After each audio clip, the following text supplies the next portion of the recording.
अभी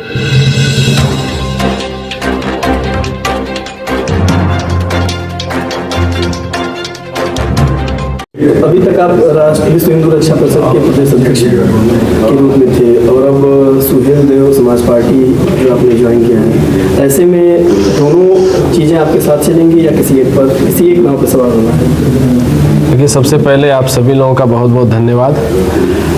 और आपके सवाल में ये था कि मैं विश्व हिंदू रक्षा परिषद का प्रदेश अध्यक्ष था नहीं, मैं वर्तमान में भी विश्व हिंदू रक्षा परिषद का प्रदेश अध्यक्ष हूँ। और सुहेल देव भारतीय समाज पार्टी एक राजनीतिक संगठन, एक पार्टी है, उसमें मैं बतौर सदस्य जुड़ा हूँ। तो वर्तमान में तो मैं दोनों ही पार्टियों में हूँ। विश्व हिंदू रक्षा परिषद में माननीय राष्ट्रीय अध्यक्ष जी ने जो हमें जिम्मेदारी दी थी प्रदेश अध्यक्ष के रूप में, मैं अभी भी उस जिम्मेदारी पर हूँ। जैसा कि सारे लोग कई सारे प्रयास लगा रहे हैं कि 2027 के दृष्टिगत आपके ये कदम रहे, इस पर क्या कहना है? नहीं, देखिए, किसने किस प्रकार से क्या चीज़ को देखते हुए इस पहल को 2027 से जोड़ा, इसके बारे में तो मैं कोई सफाई न ही दूं तो ही ठीक है, क्योंकि मेरे दिल दिमाग में तो अभी ऐसा कुछ नहीं है कि हम 2027 में कोई तैयारी करें। मेरी तो बस प्रयास ये है कि हमारे साथ के जो लोग हैं, जो पंचायती चुनाव में जिला पंचायत सदस्य का चुनाव लड़ रहे हैं अलग अलग वार्ड से, चाहे वो प्रिया गुप्ता जी हों वार्ड संख्या 46 से, चाहे पंकज हों वार्ड संख्या 45 से, चाहे राधेश्याम गुप्ता जी हों वार्ड संख्या 41 से, चाहे अनीता यादव जी हों वार्ड संख्या 57 से। मेरा तो बस ये प्रयास है कि अपने जो लोग जुड़े हुए हैं, जो हमारे परिवार से जिनका संबंध है, जो लोग पिछले कई सालों से हमारे साथ जुड़ करके समाज में सेवा करने का काम कर रहे हैं, तो हमारा तो बस ये प्रयास है कि उन सभी लोगों को, जिस तरीके से हमारे पिताजी जिला पंचायत सदस्य हैं, उसी तरीके से जनता के आशीर्वाद से और जनता को अपील करते हुए हम तो बस उनको भी जिला पंचायत सदस्य बनाने के पीछे लगे हुए हैं। ऐसा आपने क्या देखा सुहेल देव भारतीय समाज पार्टी जो है उसका सदस्य बने? देखिए, ये चीज़ें, चूँकि आप खुद एक पत्रकार हैं और आज के समय में पत्रकारिता को महत्व दिया जाता है, तो आप न्यूज़ चैनल पे भी देख सकते हैं और सोशल मीडिया पर भी देख सकते हैं कि किस तरीके से मानव शिक्षा सेवा संस्था 2008 से लेकर के और ये 2026 चल रहा है, अभी तक निरंतर लोगों के बीच में लगी रहती है और लोगों के सुख दुख में जा कर के उनकी सेवा करने का काम करती है। लेकिन चूँकि संस्था अपने तरफ से व्यक्तिगत रूप में और जो लोग उनसे जुड़े उनके सहयोग से ये सारा काम करती है, चाहे वो शादी कराना हो या किसी भी गरीब दुखिया घर पे मदद पहुंचाना हो।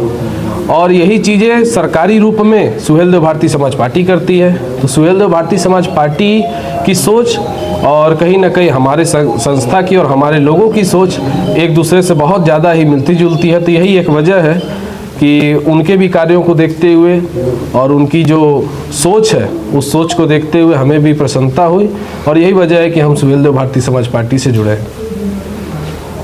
सुहेल देव समाजवादी पार्टी गोरखपुर में भी उतनी सक्रिय नहीं थी। आपके पार्टी में आ जाने से क्या गोरखपुर में फिर कार्यकर्ताओं को जो चुनाव लड़ेंगे प्रत्याशी, उनके लिए मदद करेगी?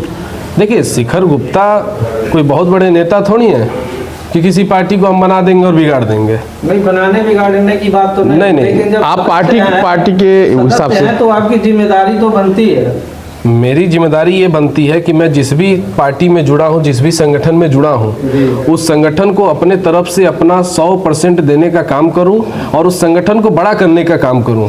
लेकिन आपने जो सवाल किया कि गोरखपुर में मैं इसको किस तरीके से विस्तार करूँगा, तो देखिए, जिस तरीके से हमारे माननीय राष्ट्रीय अध्यक्ष जो सुहेल देव भारतीय समाज पार्टी के राष्ट्रीय अध्यक्ष और उत्तर प्रदेश सरकार के कैबिनेट मंत्री भी हैं माननीय ओम प्रकाश राजभर जी, और बड़े भाई डॉक्टर अरविंद राजभर जी जो कि पार्टी के राष्ट्रीय प्रमुख महासचिव हैं, तो उन लोगों का जैसे आगे निर्देश मिलते रहेगा, जैसा उन लोगों का आदेश मिलता रहेगा, पार्टी के लिए हम लोग सिर्फ गोरखपुर नहीं बल्कि मुझे लगता है पूरे प्रदेश और पूरे देश में हम लोग काम करने का प्रयास करेंगे। गणतंत्र दिवस पर क्या कहना चाहेंगे सर?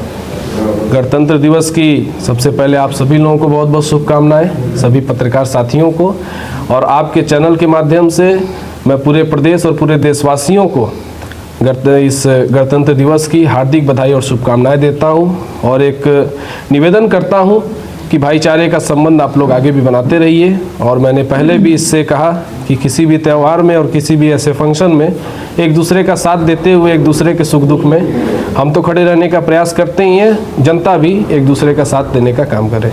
बहुत बहुत प्रिया धन्यवाद। जी, आप पंचायती राज के तहत जिला पंचायत सदस्य का चुनाव वार्ड नंबर 45 से लड़ रहे हैं। गणतंत्र दिवस के उपलक्ष्य में क्या जनता को कहना चाहिए? पहले तो सभी लोगों को जैसे कि बहुत बहुत शुभकामनाएं कि हमारा गणतंत्र दिवस है 26 जनवरी को। और साथ ही साथ जो बॉर्डर पे हमारे भाई हैं जो रात दिन एक करके आज हमें चैन से नींद आती है, तो उनको भी मैं बहुत बहुत शुभकामनाएं दूँगी और पूरे देशवासियों को मैं शुभकामनाएं देने का काम करूँगी। जिस क्षेत्र से आप लड़ रही हैं, लगातार कई दिनों से आप वहाँ पे जा रही हैं सुख दुख में, लोगों का क्या आशीर्वाद प्राप्त हो रहा है? कई दिनों से नहीं, ये मैं कई सालों से उस क्षेत्र में हूँ और वो जो प्यार जो स्नेह, मैं चुनाव लड़ूं या नहीं लड़ूं, वो हमेशा मिलता रहा है। और बाकी रिजल्ट के बाद आप लोग को भी पता चलेगा कि वो कितना मुझसे प्यार करते हैं।